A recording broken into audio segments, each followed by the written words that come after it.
Hello students, आप सभी को आपके अपने channel conceptual study with Ritesh में एक बार पुनः स्वागत है। और यह वीडियो स्टूडेंट्स आप सभी के लिए बहुत ही ज़्यादा इंपॉर्टेंट होने वाला है। ठीक है, ये जो क्वेश्चन इस वीडियो में स्टूडेंट्स हम इंपॉर्टेंट क्वेश्चन बताने वाले हैं और जो क्वेश्चन रहेगा आपका 99% आपका एग्जाम में आएंगे ही आएंगे। ठीक है, कोई भी ऐसा चांस नहीं कि नहीं आएगा। सो ठीक है, तो आप लोग इस वीडियो को पूरा अंत तक देखिएगा और चैनल में नए होंगे तो जरूर से सब्सक्राइब कर लीजिएगा ताकि इसका आंसर का भी वीडियो आप लोग देख पाएँ। ठीक है, तो चलिए इस वीडियो को शुरू करते हैं। सबसे पहले इसको बारे में देख लेते हैं कि विनोबा यूनिवर्सिटी हजारीबाग सेमेस्टर 2 वालों के लिए और ज्योग्राफी मेजर 2 वाला सिलेबस है। ठीक है, तो स्टूडेंट्स ये जो क्वेश्चन है सो बहुत ज़्यादा महत्वपूर्ण है। ठीक है, ये क्वेश्चन इस क्वेश्चन को आप लोग को पूरा बढ़िया से क्लियर कर लेना। देखिए क्या है, पृथ्वी की उत्पत्ति के संबंध में बिग बैंग सिद्धांत को लिखिए। तो पृथ्वी का जो उत्पत्ति हुआ स्टूडेंट्स उसके संबंध में बिग बैंग सिद्धांत किस प्रकार बता रहा था बिग बैंग सिद्धांत के अकॉर्डिंग, तो उसके बारे में। ठीक है स्टूडेंट्स, अब देखिए इसमें क्या बोला जा रहा है, पृथ्वी की आंतरिक संरचना का विस्तृत विवरण दें। तो जो पृथ्वी की आंतरिक संरचना है, जैसे कि सबसे पहले क्या हो गया आपका, सबसे पहले क्रस्ट हो गया, फिर मेंटल, फिर क्रूड। तो जो आंतरिक संरचना है उसके बारे में लिखना है। इसमें जो वेव्स होते हैं PSL उसके बारे में भी बताना है इसमें डिटेल से। ठीक है, कितना किलोमीटर के बाद कौन सा संबद्धता है, जैसे मोह असंबद्धता पाया जाता है, फिर उसके बाद कौन सा असंबद्धता पाया जाता है, और सबसे नीचे क्रोड में क्या पाया जाता है। ठीक है, इस तरह से। देखिए भूकंप और ज्वालामुखी का विस्तृत विवरण। तो भूकंप और ज्वालामुखी के बारे में आप लोग को पूरा डिटेल से लिखना है। कितने ज्वालामुखी होते हैं, कितने भूकंप होते हैं, भूकंप के प्रकार, भूकंप के कारण, भूकंप किस प्रकार हानिकारक है उसके बारे में। ठीक है, भूकंप को किस प्रकार रोका जा सकता है, भूकंप को किससे मापा जा सकता है, ये सारा कुछ। ज्वालामुखी कितने प्रकार के ज्वालामुखी होते हैं, प्रक्षुब्ध ज्वालामुखी, सक्रिय ज्वालामुखी, मृत ज्वालामुखी, ये सारा में अंतर क्या है, ये सारा कुछ। और फिर ये जो ज्वालामुखी विस्फोट मतलब एक-एक उदाहरण के साथ ही बताना है। ठीक है, सक्रिय ज्वालामुखी कहाँ है, प्रक्षुब्ध ज्वालामुखी क्या है, वेसुवियस ज्वालामुखी वगैरह के बारे, स्ट्रोम्बोली वगैरह के बारे में याद रखना आप लोग को कि वो सब कौन सा ज्वालामुखी का उदाहरण है। ठीक है, तब याद इसके बारे में पूछा जा सकता है ऑब्जेक्टिव में। ठीक है, अब देखिए भूवैज्ञानिक समय मापनी के बारे में वर्णन करें। तो भूवैज्ञानिक समय मापनी का कहने का मतलब है कि सबसे पहले महाकल्प, कल्प, युग, ये सारा जो आप लोग का है उसके बारे में आप लोग को याद करना। तो कब मतलब कि किसका काल था, टर्सरी युग वगैरह के बारे में।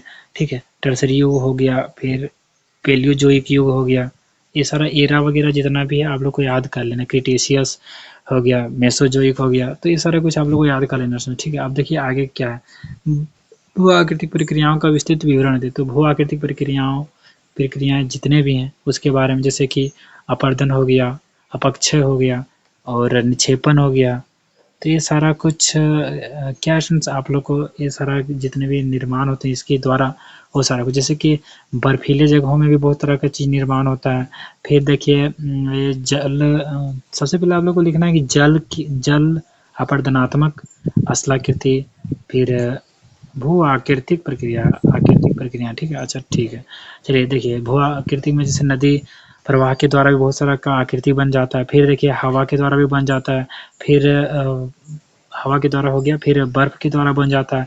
तो ये सारा कुछ आप लोग को ध्यान देना है। ठीक, उस पर भी लिखना है।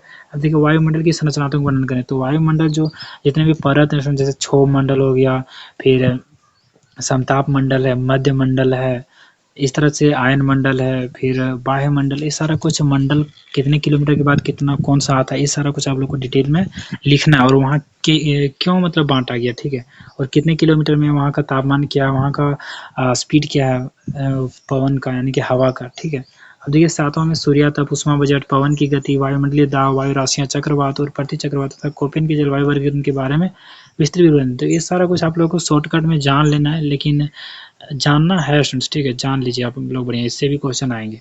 अब देखिए नेक्स्ट क्या है, पारिस्थितिकी तंत्र और पारिस्थितिकी का विस्तृत विवरण दे। तो ये इकोलॉजिकल सिस्टम से आप लोग से रिलेटेड है। ठीक है, पारिस्थितिकी भूगोल से, तो आप लोग इसके बारे में भी जान लीजिएगा।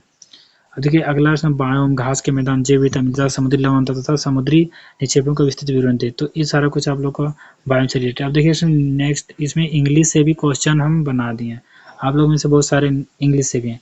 Right the big bang theory regarding the origin of the earth, यानी कि पृथ्वी के उत्पत्ति के साथ से रिलेटेड में। ठीक है, अब देखिए give a detailed description of the internal structure.